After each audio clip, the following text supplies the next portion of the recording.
Être une femme, une maman, une entrepreneure n'est pas de tout repos.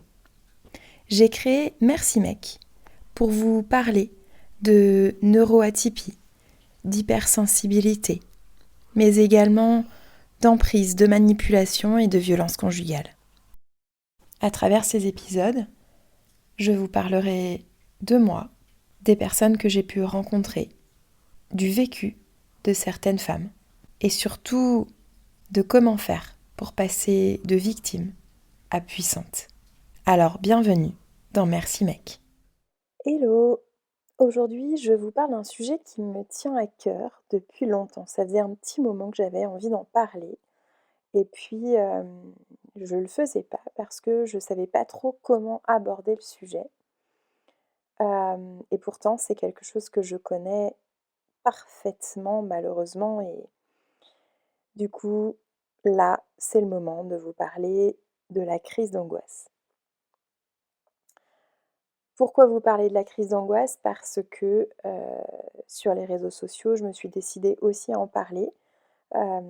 J'ai préparé un post à ce sujet il y a quelques semaines et puis, j'ai eu, de nombreux retours, notamment en message privé en me disant: «Bah, merci parce que, j'ose pas dire que, moi aussi je fais des crises d'angoisse. J'ai même pas osé en parler à mon médecin, je ne sais pas comment faire pour m'en sortir». Et du coup, le fait que tu en parles, me donne aussi envie, pour moi, d'en parler. Donc je trouvais important d'aborder, le sujet, aujourd'hui de ces crises d'angoisse.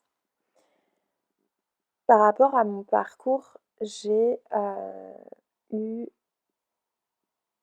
on va dire, 4 phases de crise d'angoisse dans ma vie. Hem, j'ai commencé à faire des crises d'angoisse au décès de ma maman. J'étais toute jeune adolescente et une fois son décès, heu, j'ai commencé à avoir peur d'aller dans les soirées avec mes potes, paniquer à la moindre chose et les crises d'angoisse ont commencé à venir. Et puis, j'ai traversé les phases du deuil et puis les crises se sont espacées, puis je n'en ai plus fait jusqu'à ce que je rencontre,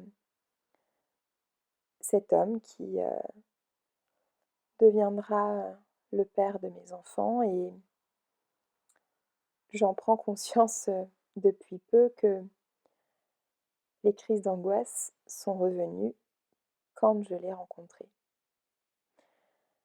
et notamment le jour où j'ai emménagé chez lui, où j'ai fait une énorme crise d'angoisse et j'ai pas compris pourquoi. Je l'ai compris il y a seulement quelques mois et du coup, en emménageant chez cet homme, quelques mois à peine après l'avoir connu, j'ai fait une terrible crise d'angoisse, et je j'ai pas compris ce qui se passait. Et puis, bon, le temps a passé et j'en faisais pas tant que ça. Mais j'étais devenue quelqu'un d'angoissé, de stressé. Et puis la troisième phase a été au moment de la séparation, hem, où j'ai fait, un burn-out en janvier 2023.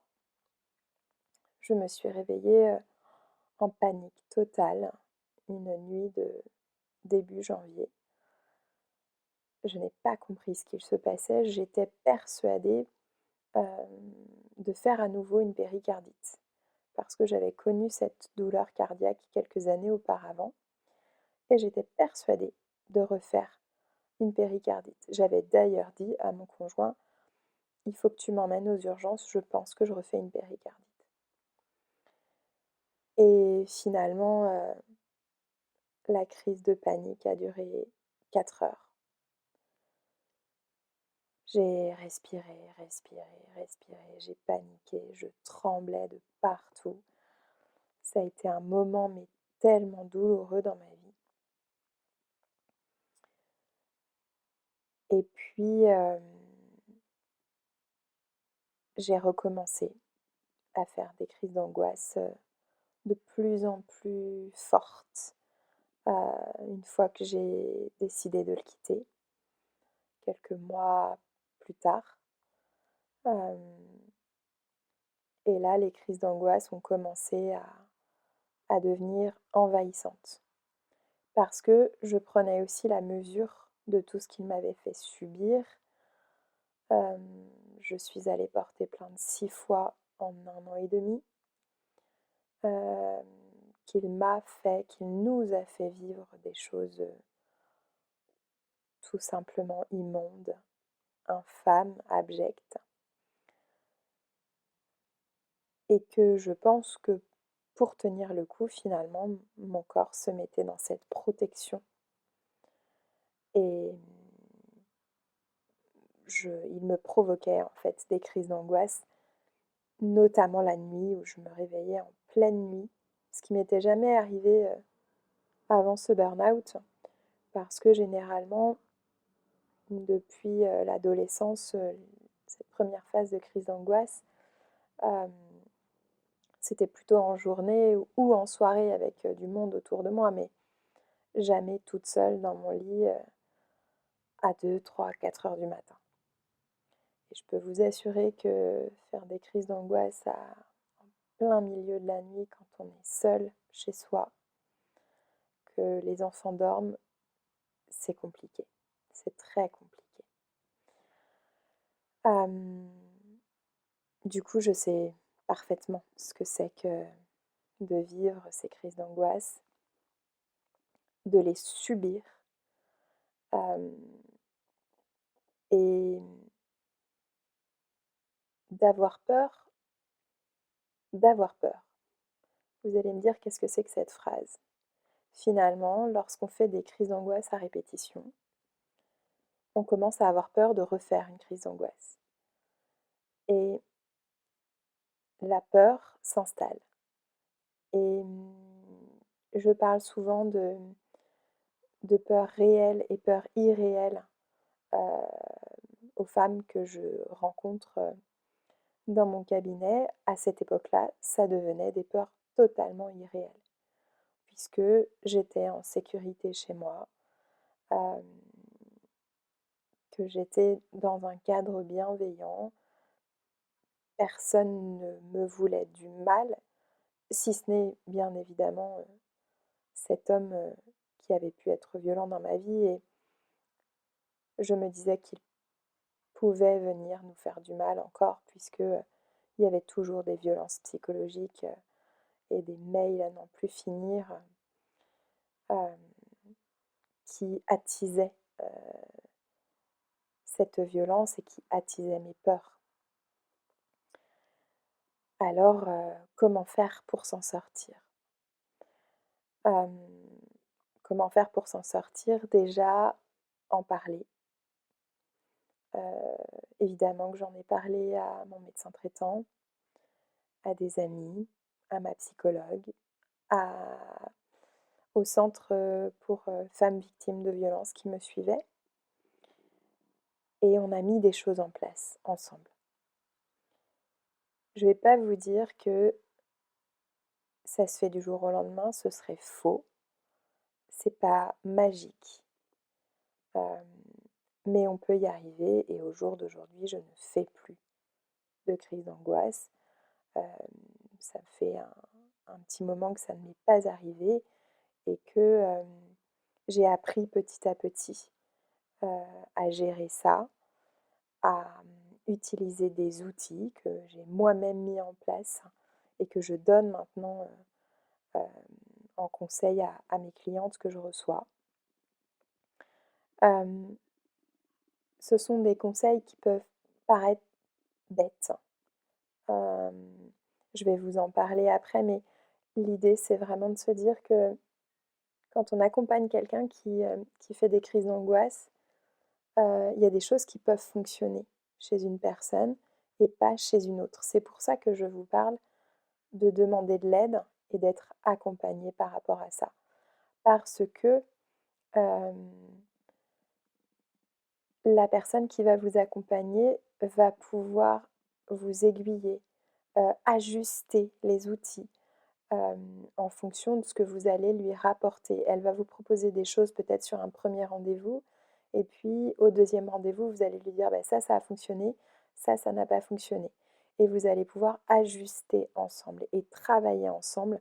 Je dis toujours qu'on est dans le même bateau. Et du coup, quand je travaille avec une femme sur son anxiété, sur son stress, eh bien, on adapte constamment. C'est un accompagnement et vraiment, on travaille toutes les deux main dans la main. Je rappelle, c'est une chose importante, que apprendre à gérer ses émotions, apprendre à gérer son stress, ne va pas pour autant dire qu'on ne va pas faire de crise d'angoisse. Elles ne vont pas s'arrêter comme ça du jour au lendemain.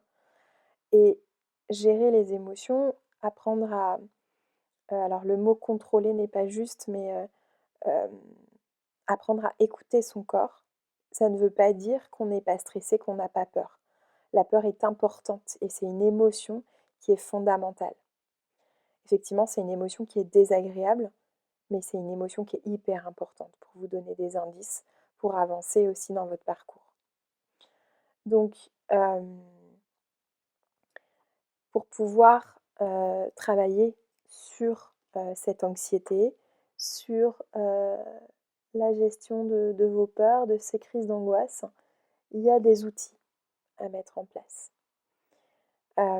Déjà, c'est la façon de penser. La façon de penser, de reformuler en toute simplicité une phrase que l'on peut dire. Souvent, les femmes viennent me voir et me disent je suis anxieuse. Non, vous n'êtes pas anxieuse. Vous allez me dire bah, si, je suis anxieuse. Non. L'idée, c'est de reformuler et de dire je ressens de l'anxiété. Et entre le fait de dire je suis anxieuse et je ressens de l'anxiété, il y a un monde. N'oubliez pas que votre cerveau ne fait pas la différence entre ce qui est vrai de ce qui est faux.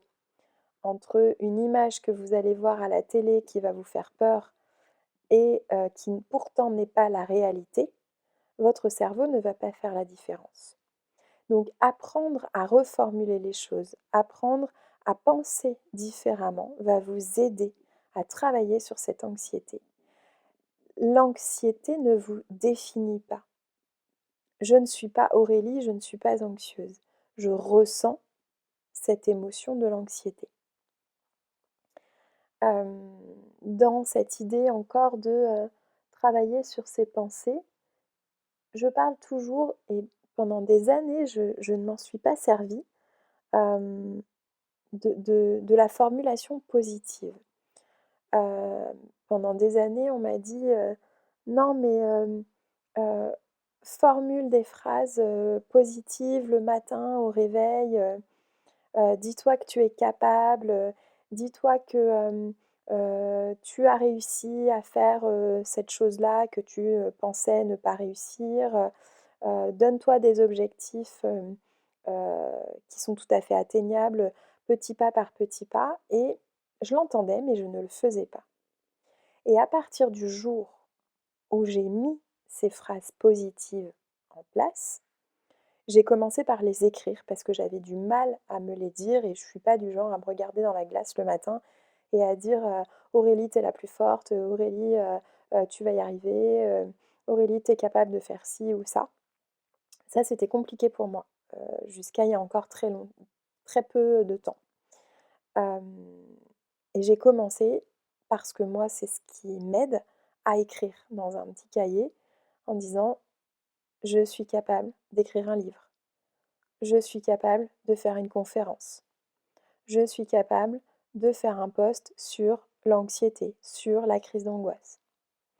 Et du coup, en l'écrivant, le cerveau le conscientise et il se dit qu'il est tout à fait capable de le faire. Et c'est OK, et vous en êtes capable. Donc, dans cette idée-là de changer vos pensées, ça c'est hyper important. Il y a une chose que j'ai bien aimée, j'ai écouté le docteur Seznec qui parlait justement de l'anxiété et lui, il travaille sur ce qu'on appelle la thérapie ACT et du coup il parlait justement de comment reformuler nos pensées, comment aider le cerveau à avancer par rapport à cette anxiété. Et il disait que pour cette image qu'il donnait, par exemple, lorsque on va dans un restaurant de sushi, il y a des plats qui tournent devant vous et vous choisissez le plat sur ce tapis roulant qui vous convient. Et souvent, on mange toujours les mêmes choses, on prend ce qui nous plaît et du coup le cerveau en redemande. Mais sauf que c'est la même chose avec les pensées désagréables. C'est-à-dire que si on prend toujours le même plat, si on prend toujours la même pensée désagréable, et si on met toujours les mêmes pensées dans notre cerveau, eh bien,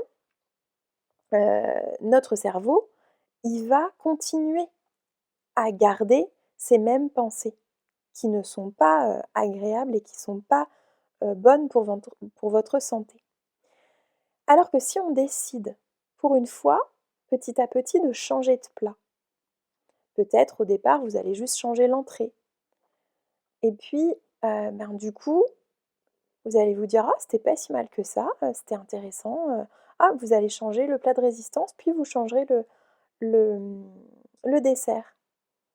Eh bien, au bout d'un moment, vous n'aurez plus envie de l'ancien plat. Parce que vous vous direz: «Bah, en fait, c'était pas si chouette que ça, ce plat-là, j'ai goûté à d'autres choses et vraiment, c'était hyper intéressant. Donc, j'en redemande». Et donc les pensées qui ne sont pas agréables, les pensées mauvaises si je peux dire, vont disparaître pour laisser place à de belles pensées positives. Et il avait aussi cette métaphore qui est beaucoup plus crue mais qui est tellement vraie. Hem, il parlait alors de caca, désolée, mais en disant, si vous allez faire un gros caca, et que vous restez dans les toilettes sans tirer la chasse d'eau, vous allez avoir l'odeur. Du coup, vous allez vous dire que vous vivez dans la merde, que vos pensées, elles seront tout le temps et que vous avez en gros une vie de merde. Si on tire la chasse d'eau, qu'on sort des toilettes, qu'on passe à autre chose, et que on prend ses affaires, qu'on va faire sa vie et qu'on avance, bah, c'est tout autre chose. Et du coup, l'idée là, c'est de se dire, bah, je tire la chasse d'eau pour laisser place à de nouvelles pensées. Alors oui, hem, vous allez me dire: «On fait caca tous les jours». Ouais, peut-être qu'il y a des pensées qui vont revenir, mais plus vous tirez la chasse d'eau, plus c'est propre et on laisse filer les pensées dégueulasses, si je peux dire. Et on fait place nette pour autre chose, pour partir sur de nouvelles choses et ça je trouve que c'est hyper important. Hem, un petit point aussi, je pars un peu dans tous les sens, mais parce que j'ai pas du tout préparé ce podcast, j'avais envie que ce soit le plus naturel possible. Une pensée sur les gens anxieux, je me suis rendu compte que c'était très, très, très souvent des gens qui étaient perfectionnistes. Et je me mets évidemment dans le lot parce que pendant des années, tout ce que je faisais, je pensais que c'était jamais assez bien. Quand quand j'ai fait une VAE, j'en ai déjà parlé, je me suis dit que c'était nul ce que j'avais fait et puis, mon formateur m'a dit qu'il n'avait jamais vu, un mémoire comme celui que j'avais fait et pour moi, c'était jamais assez bien. Quand j'ai passé, mon permis de conduire, quelques jours avant, on avait fait un test, avec la monitrice et elle m'avait dit: «Ah, tu penses quoi? Est-ce que tu penses que c'est bon, ça va le faire pour ton permis de conduire?» Et je lui avais dit: «Ah mais c'est nul ce que j'ai fait, mais vraiment, si je conduis comme ça, j'y arriverai jamais, ça va pas le faire». Elle m'avait dit: «Bah, le problème c'est que là, c'est dans ta tête ma chérie parce que, si, tout le monde conduit comme toi, le jour du permis, bah, tout le monde a son permis en fait et il y a aucun souci avec ça». Mais je me mettais tellement la barre, haute, hem, que ça, c'est aussi quelque chose sur lequel j'ai travaillé et que, je me suis fait aussi accompagner par rapport à ça. Sur le temps à passer sur certaines choses, sur, OK, c'est fait, c'est peut-être pas parfait, mais c'est fait et ce que j'ai proposé était vraiment, tout à fait correct. Bien sûr que ça peut être encore mieux, mais ce que j'ai proposé convient et c'est ce qu'on m'a demandé et c'est OK. Et n'oublions pas qu'il faut aussi, apprendre à tomber, pour avancer dans la vie et les chutes font partie aussi, heu, bah, de tout ça, en fait, quoi. Donc, pour en revenir à l'anxiété, hem, il y a plusieurs choses. Alors, je vais pas évidemment vous donner tous les outils, heu, là, à la va-vite, «Tiens, prends ça et puis, débrouille-toi, avec ça, pour gérer ton anxiété». Mais quand je parlais de demander de l'aide, c'est aussi arrêter de culpabiliser parce que, quand j'ai rencontré, heu, enfin, ça faisait déjà plusieurs séances que je faisais, avec ma psychologue et puis, j'en discutais autour de moi et puis lors d'une soirée et c'est rigolo parce que ma psy m'avait dit exactement la même chose quelques jours avant lors de notre séance. J'en parlais avec mes amis et je leur disais: «Bah, voilà, mon médecin, m'a proposé, des anxiolytiques, mais je me sens nulle, je suis sophrologue, j'arrive même pas à gérer mes émotions, comment je enfin, j'ai pas besoin de ça, comment je fais, quoi?» Et ma psychologue, la pharmacienne, mon médecin traitant et mes amis m'ont tous dit la même chose. Dans la situation dans laquelle tu te trouves, dis-moi qui serait capable de gérer comme tu fais sans une béquille actuellement, c'est-à-dire sans l'aide de ces anxiolytiques, qui étaient dosés à la plus faible dose qui puisse exister. En fait, j'en ai pas eu besoin pendant très longtemps. J'en ai eu vraiment besoin que pendant quelques semaines, ça a vraiment pas duré longtemps. C'est que à partir du moment où je me suis dit: «OK, tout le monde me dit qu'il faut que je les prenne, tout le monde me dit que j'ai besoin d'une béquille, que mon corps est fatigué, que oui, en fait, je pourrais très bien gérer ça sans les cachets, mais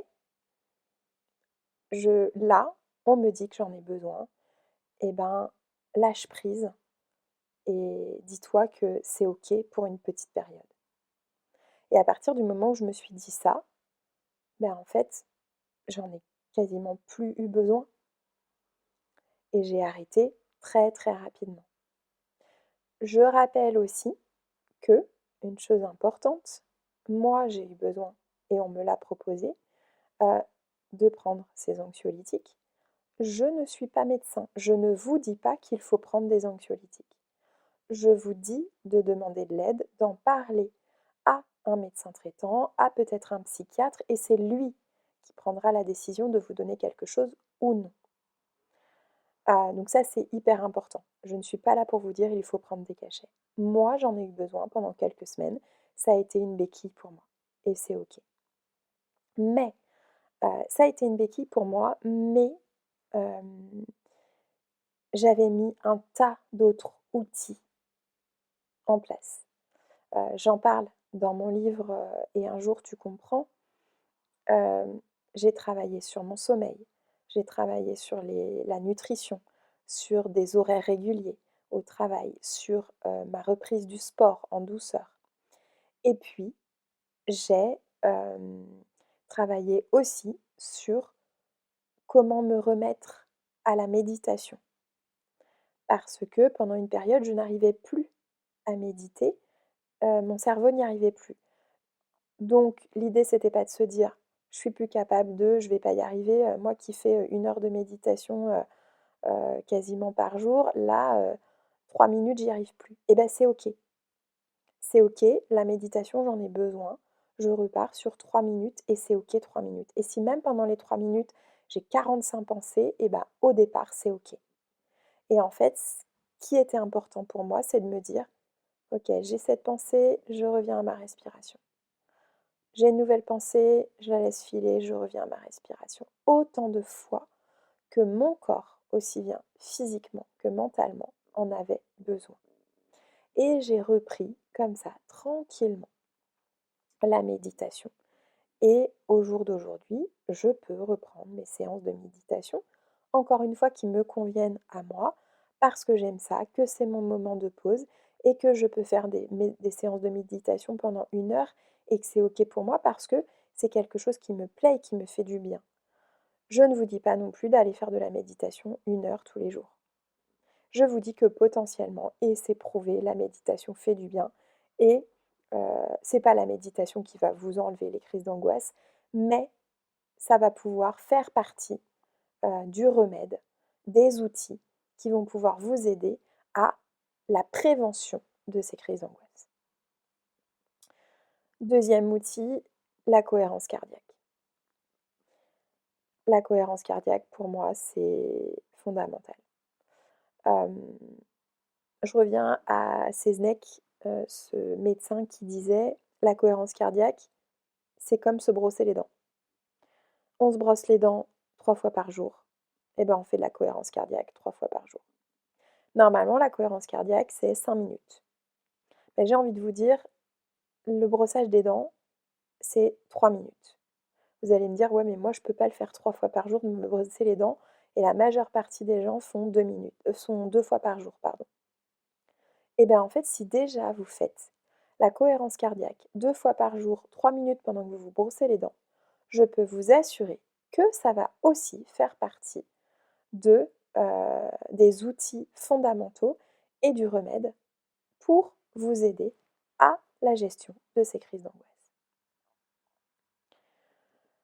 Donc ça, c'est les 2 outils dont je vous parlais, plus voilà, ces métaphores du caca, pardon, dont je parlais, et en même temps c'est naturel, des plats de sushi que l'on change et de sa façon de penser et au fil des jours, de travailler sur sa façon de penser et ses peurs. Est-ce que cette peur, elle est vraiment réelle ou est-ce que c'est, mon anxiété qui me joue des tours? Et toujours se dire: «Voilà, est-ce que c'est moi qui futurise la chose, moi qui me mets, ou mon cerveau, mes pensées là qui me dirigent et qui me disent de faire comme ci, ou est-ce que vraiment c'est moi qui me dis: "Non, là je peux penser autrement, là je peux faire autrement"».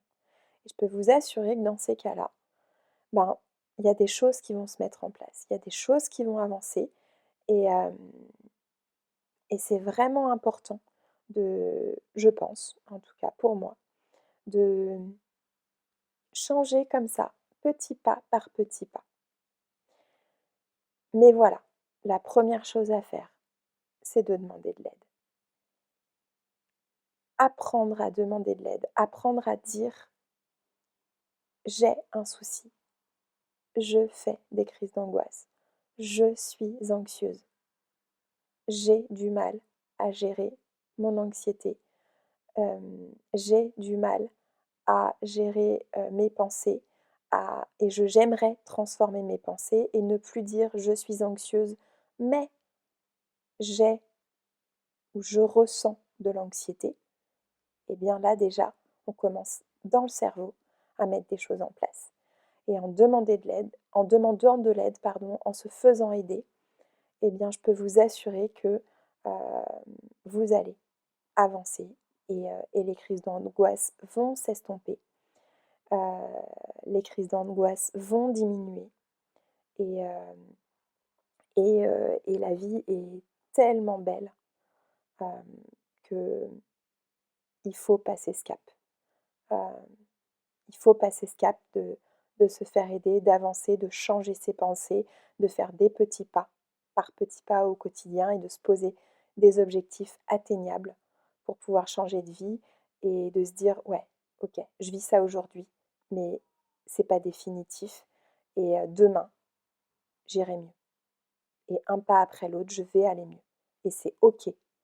Et je ne reste pas justement dans cette situation-là. Voilà pour ce nouvel épisode de podcast. J'espère que ça a pu vous parler. N'hésitez pas à m'envoyer vos commentaires, à m'envoyer un message privé sur Instagram, merci mec-Aurélie. Vous pouvez aussi trouver mon contact sur mon site internet mercimec.com et je suis à votre disposition si vous avez des questions. Et je vous dis à très vite pour un nouvel épisode de Merci Mec.